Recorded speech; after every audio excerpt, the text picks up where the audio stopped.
Tomou posse hoje o novo primeiro-ministro da Grécia, o líder de esquerda Alexis Tsipras. Ele venceu as eleições com a promessa de acabar com a austeridade imposta aos gregos depois da crise econômica de 2008.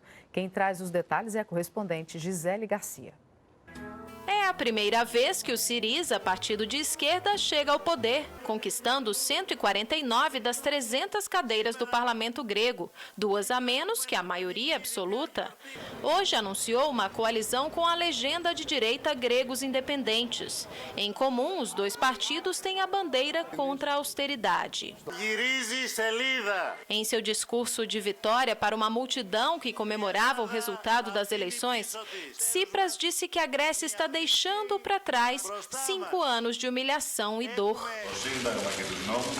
O premier tomou posse hoje, reafirmando sua intenção de renegociar os termos da dívida externa de quase 700 bilhões de reais, resultante da ajuda recebida pela Grécia da União Europeia e do Fundo Monetário Internacional em 2010, em meio à crise econômica. O pagamento da dívida gerou, nos últimos anos, cortes de recursos e um pesado aumento de impostos, contribuindo para a elevação da pobreza e do desemprego no país, que chegou a 25%. A eleição de Tsipras deu esperança ao povo grego e gerou apreensão no mercado financeiro. Há temor de que a falta de acordo possa levar à saída da Grécia da zona do euro. Ministros de finanças de países europeus reunidos hoje em Bruxelas, na Bélgica, concordaram que uma mudança de rumo seria ruim tanto para a Grécia quanto para a Europa. O presidente da Comissão Europeia, Jean-Claude Juncker, disse que pretende avaliar as demandas e trabalhar junto com o novo governo grego. A vitória do Syriza na Grécia pode impulsionar movimentos semelhantes em países que ainda enfrentam as consequências da crise econômica. Na Espanha, por exemplo, o Podemos, partido que também prega mudança de rumos na política econômica, lidera as pesquisas de opinião para as próximas eleições em dezembro deste ano. O líder do Podemos, Pablo Iglesias, que apoiou o Syriza nas eleições gregas, disse que é hora de fazer a mudança acontecer também na Espanha.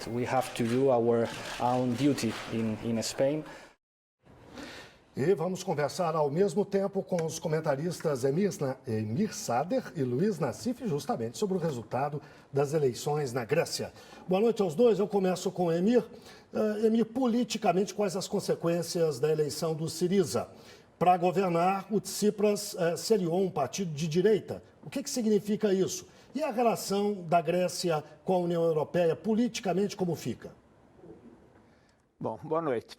Acontece que a União Europeia foi construída pelas duas forças tradicionais do espectro político europeu. Conservadores, sejam democratas cristãos ou outros, e social-democracia.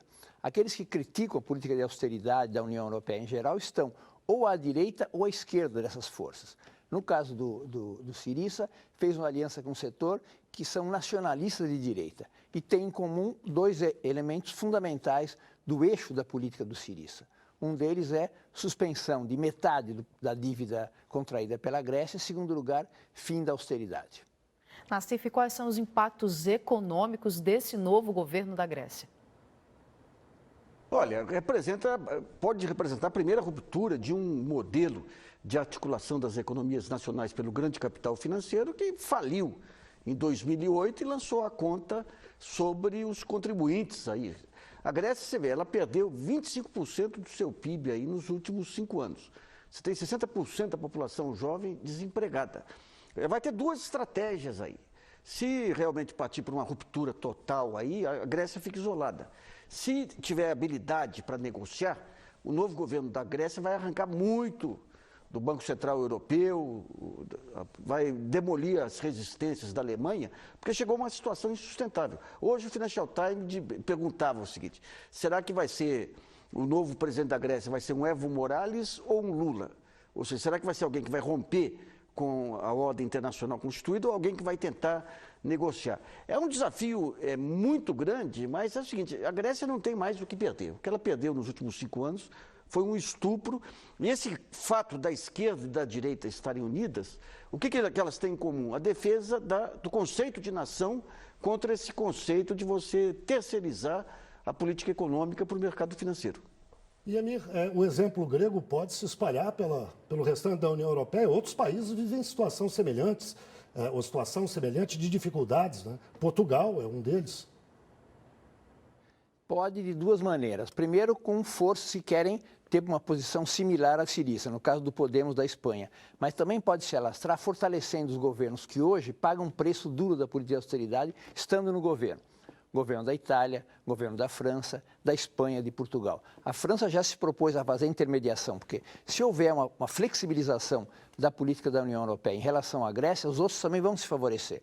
Nesse caso, a França está querendo uma solução favorável. Uma ruptura levaria ao isolamento desses países que estão querendo flexibilizar desde dentro a política da austeridade. Então, pode se alastrar por rupturas, como no caso do Podemos, ou por flexibilização interna, no caso de pressão de governos que estão vivendo, são também vítimas da política de austeridade.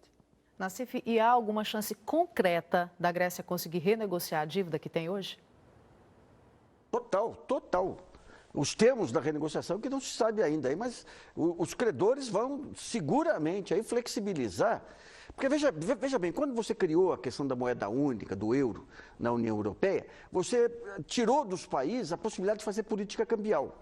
Então, o nível das moedas depende do nível da economia. Então, se tem uma economia que nem a alemã, que é fortíssima, você não pode ter o mesmo câmbio de uma economia da Grécia ou da Espanha, que são países que têm problemas de desenvolvimento ainda.